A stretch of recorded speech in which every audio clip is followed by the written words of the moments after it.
Saya Nuraini Sadala. Saya Tani Safgania. Saya Wahyuni Sadari Diri. Dan saya Sarantos Nandila. Kami dari mahasiswa program studi pendidikan biologi kelas PSBB 22A yang dimana telah melakukan praktikum isolasi DNA tumbuhan dengan menggunakan extraction kit dan elektroforesis. Pada kesempatan kali ini, kami akan memaparkan hasil praktikum kami yang berjudul isolasi DNA tumbuhan menggunakan sampel daun jambu biji atau Visidium guajaka dengan menggunakan extraction kit DNA dan elektroforesis. Tujuan dari praktikum ini yaitu pertama, memahami prinsip dasar ekstraksi DNA serta menguasai tahapan-tahapannya termasuk lisis sel, pemisahan DNA dari komponen sel lainnya, dan pemurnian DNA menggunakan DNA extraction kit. Kedua, menggunakan peralatan dan reagen dalam DNA extraction kit dengan benar. Ketiga, memahami prinsip elektroforesis DNA menggunakan gel agarose. Keempat, mengetahui tahapan-tahapan uji kualitatif DNA dengan metode elektroforesis gel agarose. Kelima, menganalisis hasil elektroforesis untuk mendeteksi dan menguji keberadaan DNA secara kuantitatif maupun kualitatif. Dasar teori, isolasi DNA adalah metode pemurnian DNA dengan menggunakan metode fisik dan kimia dari sampel yang memisahkan DNA dari membran sel, protein, dan komponen seluler lainnya. Langkah pertama yang dilakukan dalam isolasi DNA adalah melisiskan dinding sel atau membran sel. Menurut Kumalasari et al. 2020, keberhasilan isolasi DNA sangat ditentukan oleh kuantitas dan kualitas sel yang diisolasi. Menurut Triani 2020, dalam proses isolasi DNA, tanaman pemisahan dilakukan menggunakan mesin sentrifuge. Fungsi sentrifuge dengan mesin sentrifuge bertujuan untuk memisahkan campuran berdasarkan berat molekul komponen lainnya. Hasil dari sentrifuge akan menunjukkan dua macam fraksi yang terpisah, yaitu supernatan pada bagian atas dan pellet pada bagian bawah. Elektroforesis merupakan suatu metode pemisahan yang memanfaatkan medan listrik yang dihasilkan dari elektroda untuk memisahkan senyawa-senyawa yang memiliki muatan berupa kation maupun anion.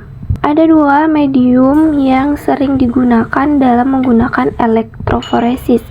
Yang pertama, gel agarosa merupakan metode standar untuk mengidentifikasi serta memurnikan fragmen-fragmen DNA dan RNA.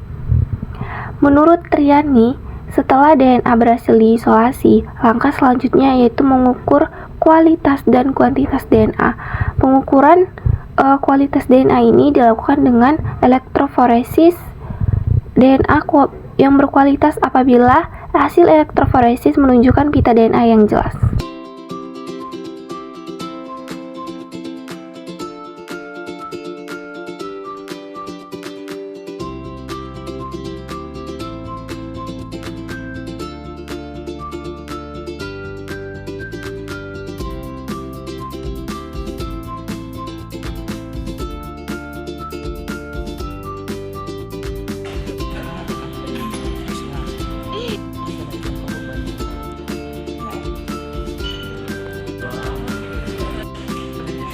Daun-daunnya.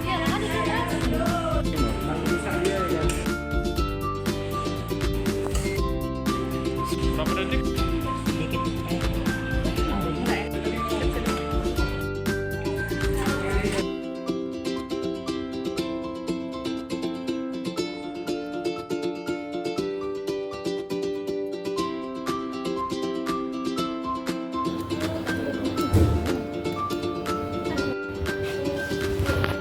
Bentar kan, Weh? Yang ini yang dari sini kan.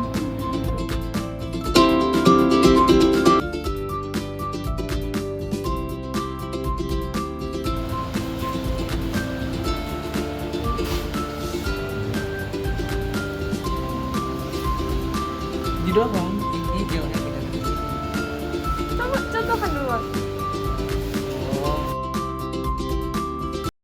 Dari hasil penelitian mengenai isolasi DNA dari daun jambu biji atau Pisidium guajava menunjukkan bahwa proses ini terdiri dari 5 langkah, yaitu disosiasi jaringan, lisis, pengikatan DNA, pencucian DNA, dan elusi. Sebanyak 100 mg sampel diambil dan digerus hingga menjadi serbuk untuk merusak dinding sel agar DNA dapat dikeluarkan. Pada tahap awal, larutan baper GPX1 ditambahkan untuk melisiskan sampel yang kaya akan polisakarida, sedangkan RNase digunakan untuk menghancurkan RNA yang dapat mencemari ekstra DNA. Setelah homogenisasi, kolom filter digunakan untuk menyaring zat lain selain DNA, diikuti dengan sentrifugasi untuk mengendapkan DNA. Larutan was baper kemudian digunakan untuk mencuci protein yang tersisa. DNA dari sampel daun kembang sepatu atau Hibiscus rosa sinensis berhasil diisolasi menggunakan kit dan disimpan di lemari pembeku untuk menjaga kualitasnya. Namun, hasil analisis menunjukkan bahwa kualitas isolasi sampel buruk yang mungkin disebabkan oleh kesalahan dalam prosedur atau keterampilan praktikan. Secara praktikum, dari hasil yang telah kita dapat melalui pengamatan pada DNA yang bergerak sebelum disinar UV, melakukan pergerakan yang terlihat pada sumuran. Setelah selesai, diamati gel agarose menggunakan UV transilluminator yang tidak dapat mengalami pergerakan. Keberhasilan elektroforesis dapat dilihat dari terbentuknya pita yang jelas dan sesuai dengan ukuran yang diperkirakan, serta pemisahan yang teridentifikasi dengan baik. Hasil yang baik menunjukkan pemisahan molekul yang tepat dan dapat dianalisis lebih lanjut. Hasil lain menunjukkan tidak adanya pita DNA, padahal hasil elektroforesis dapat disebabkan oleh beberapa faktor. Di antaranya yaitu, yang pertama, konsentrasi DNA hasil isolasi yang terlalu rendah. Yang kedua, ketidakmerataan pencampuran loading dye dengan mempengaruhi pergerakan DNA saat elektroforesis. Yang ketiga, kesalahan teknik pada tegangan listrik atau lama. Sebelum disinar UV, DNA yang dimuat dalam gel agarosa mengalami pergerakan karena adanya medan listrik dalam proses elektroforesis. Molekul DNA bermuatan negatif bergerak menuju kutub positif melalui matriks gel agarosa, dan kecepatan migrasinya tergantung pada ukuran fragmen DNA dan kondisi elektroforesis. Namun setelah disinar UV, DNA tampak tidak bergerak. Hal ini bukan berarti DNA berhenti bergerak secara fisik, tetapi lebih kepada efek visualisasi. Berikut adalah beberapa ulasan utamanya, yaitu yang pertama, DNA sudah terpisah dan berhenti bergerak. Kedua, visualisasi DNA dengan pewarna fluoresen. Ketiga, efek sinar UV pada DNA.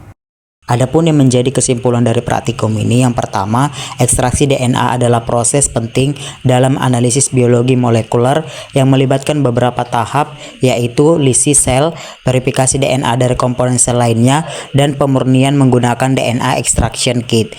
Yang kedua yaitu keberhasilan ekstraksi bergantung pada kepenggunaan peralatan dan reagen yang tepat sesuai dengan prosedur yang benar setelah DNA berhasil diekstraksi. Yang ketiga, elektroforesis gel agarose adalah metode analisis DNA untuk mendeteksi kualitatif melalui pemahaman prinsip kerja dan tahapan prosedurnya. Keempat, DNA secara kualitatif berdasarkan visualisasi pita DNA pada gel. Yang kelima, analisis hasil elektroforesis berfungsi untuk menilai keberadaan dan kualitas DNA secara kualitatif dan kuantitatif sehingga memastikan akurasi pengujian DNA sesuai dengan standar laboratorium. Akhirnya dari kami, pemaparan tentang isolasi DNA tumbuhan menggunakan sampel daun jambu biji atau Pisidium guajava menggunakan extraction kit dan elektroforesis.